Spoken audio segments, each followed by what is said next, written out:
Fusion Mobile, quality e-learning experience on the go. Wholesale trade. Wholesaling is a business activity which entails or involves buying of goods in bulk from the producer and selling in small quantities to the retailers and other merchants. Functions which the wholesaler performs to the manufacturers includes bulk breaking, financing, information dissemination, warehousing, advertising, price stability, provision of transport, credit facilities, risk bearing, branding and packaging, giving advice to manufacturers, and making market research. The wholesaler helps to buy goods in large quantities and sell them in smaller quantities to retailers. The wholesaler also helps to finance the manufacturer's products by ensuring prompt payment to the manufacturer, as this will facilitate the production processes. The wholesaler helps to disseminate information to the manufacturers. For example, whereby you need a product, you as a consumer meet the wholesaler for a product and the product is not available, he will in turn go to the manufacturer and inform him about it. The wholesaler helps to inform the manufacturer about the goods that are constantly demanded for and the goods that needs to be upgraded. The wholesaler also performs the function of warehousing, as he provides warehousing facilities to get rid of stockpiling at the production point. Goods are stored until they are bought, and so helps the manufacturers to keep on producing. The wholesaler helps in carrying out product advertisement and sales promotion, and by so doing creates awareness. The wholesaler helps to prevent price fluctuation by stocking the goods until they are demanded. The wholesaler also helps to provide transport needed for the distribution, as they send their vehicles to collect the goods from the manufacturers. The wholesaler can give credit facilities to the manufacturer, sometimes by paying upfront for the product. The wholesaler is also the risk bearer, as he accepts responsibility for losses suffered in the course of distribution. The wholesaler also helps to brand and package goods received from the producers before selling to the retailers. The wholesaler also gives advice to manufacturers on the brand of goods needed by customers.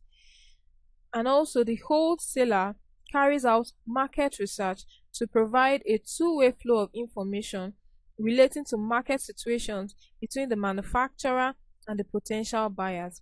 This assists in the marketing of current products and developing new ones. Functions which wholesalers perform to the retailers include provision of variety of goods. The wholesaler enables the retailers to stock variety of goods which they purchase from different manufacturers. The wholesaler provides credit facilities, as they allow retailers to buy on credit and pay for the goods later, as this enables retailers to run their business with a small capital. The wholesaler makes goods available in small quantities in order to sell to the retailers. The wholesaler also helps to transport goods to the retailers' shops. The wholesaler bears the risk of fall in prices on behalf of the retailer by buying and storing products in large quantities. The wholesaler serves as a link to the retailer and the producer, as information concerning the product flow from the producer through him to the retailer. Channels of distribution. The channel is a pathway through which goods move from the producer to the consumers. Factors to consider before choosing a channel. You need to consider the number of potential buyers. You need to consider competitors' channel. You also need to consider the resources of the producer, the nature of the goods, the size of order, the location of customers. Where you have to consider whether your customers are located near you or whether they are scattered all over the country. You also need to consider if the order is large. You also need to consider your competitors' channel. You have to analyze it first before choosing one. Then you also have to consider the resources of the producer. A rich producer will open his own retail outlet, while an average producer will prefer a longer channel. The nature of goods will also determine which channel to choose. Perishable goods, specialized and expensive goods require shorter channels. That's the channels of distribution on the screen as we've earlier on discussed. You can see the movement from manufacturer to consumer, and also that of the manufacturer to the retailer, then to the consumer, and also from the manufacturer to the wholesaler to the retailer and to the consumer, and finally from the manufacturer to the agent or broker, then to the wholesaler to the retailer and to the consumer, making it four possible channels of distribution. But we have to note that production is only complete when it has reached the consumer. Types of wholesalers. Wholesalers can be classified into two broad categories, namely merchant wholesalers,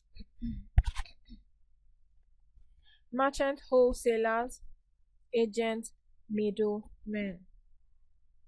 Merchant wholesalers buy and resell goods on their own account, taking title to the products they handle and convey the title directly to those they deal with.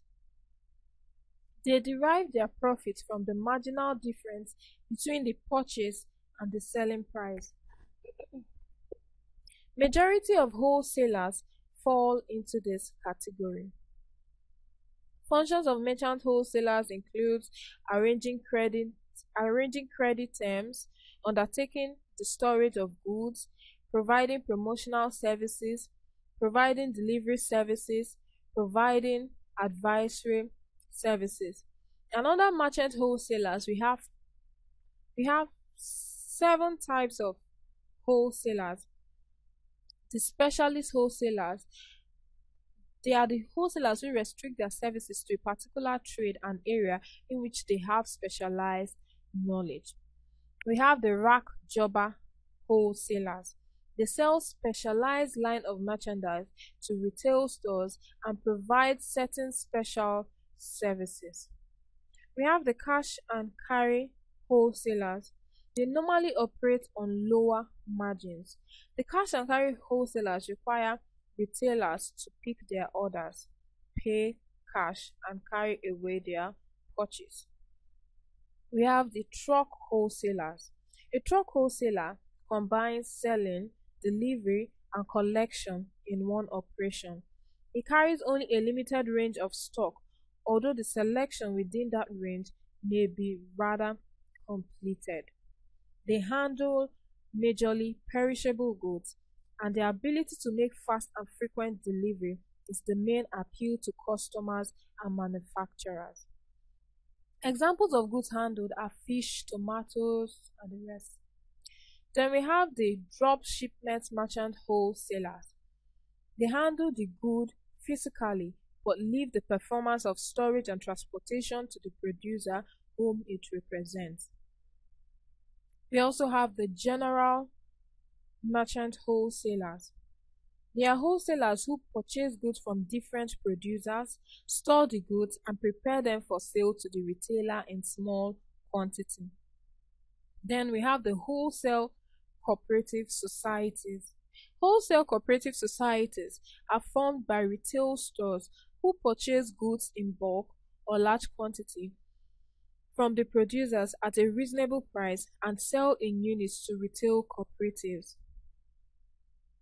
Then under the agent middlemen, we have agent middlemen are mostly engaged in wholesaling rather than retailing. They assist in negotiating sales and purchases or both on behalf of their principals. They do not take title of the goods, but they receive commission.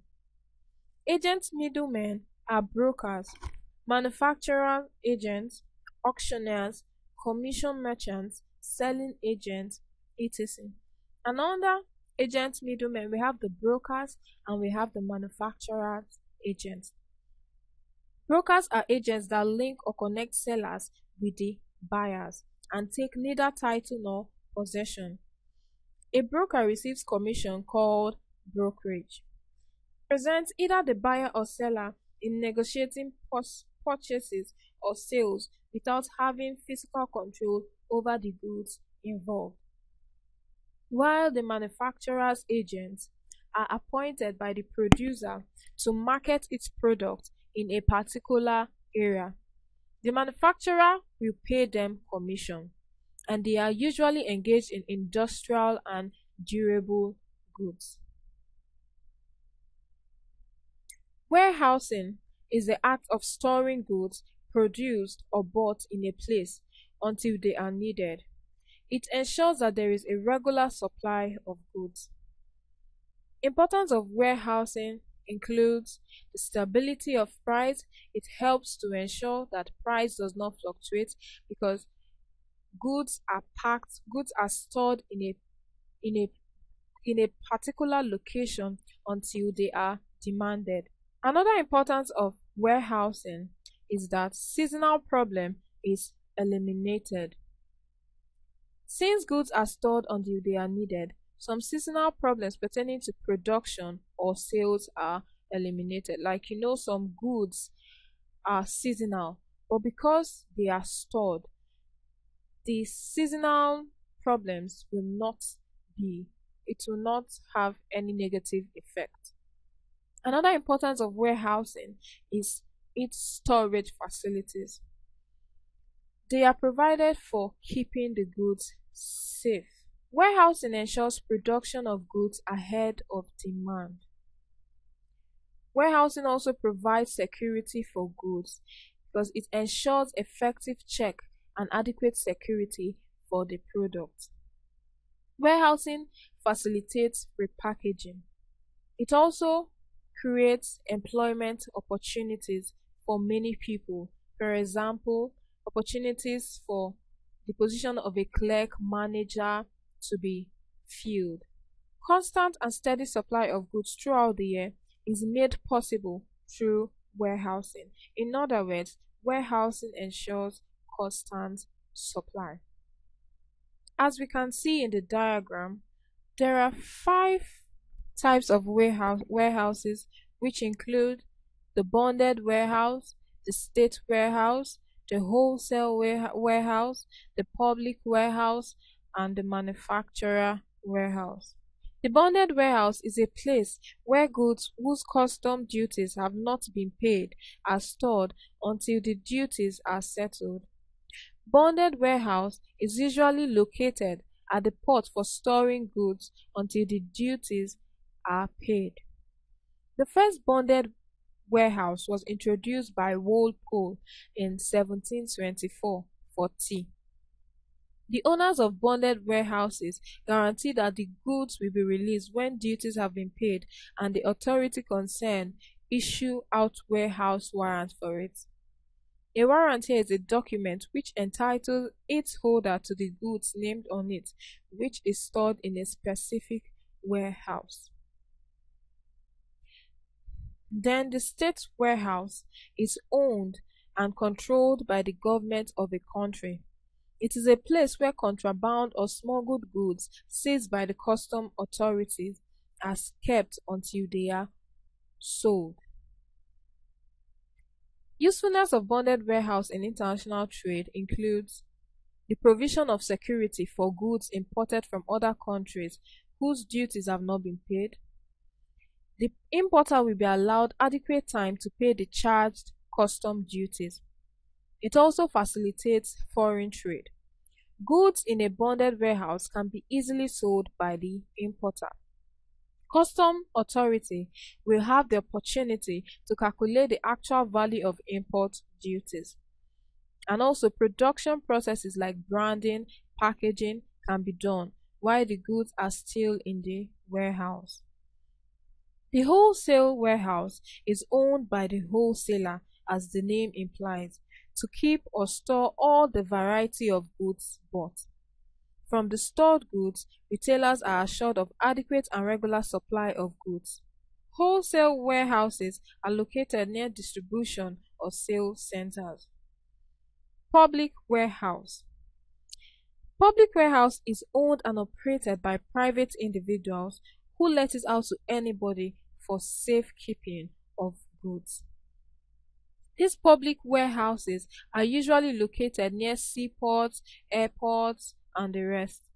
The person who hires a public warehouse pays rent to the owner for services rendered. Then a manufacturer's warehouse is owned by the producer of goods to store their products until they are demanded. Many producers have warehouses which are located in the factory to store goods produced. Some manufacturers have warehouses at regional distribution centers. Factors to be considered in siting a warehouse includes the location of the factory, because you have to consider the proximity of a warehouse to the production ground, that is the factory. You also have to consider the nearness to the market. It is more preferably to locate it near the market. You also have to consider the nearness to the distribution centers, as a warehouse has to be located near distribution centers. You also have to consider the operating cost. It has to be located where the operating cost will not be too high. Another factor to consider in siting a warehouse is the cost of building a warehouse. You have to carefully consider the cost of building or renting a warehouse. Then you also have to consider the transportation, the mode of transportation, as the warehouse must be sited in a place that is accessible by road or rail. You also have to consider the consumer's buying pattern, because the pattern of the consumption of consumers in an area must be taken into consideration, since it is good to site a warehouse near the consumers. You have to take note of what they consume.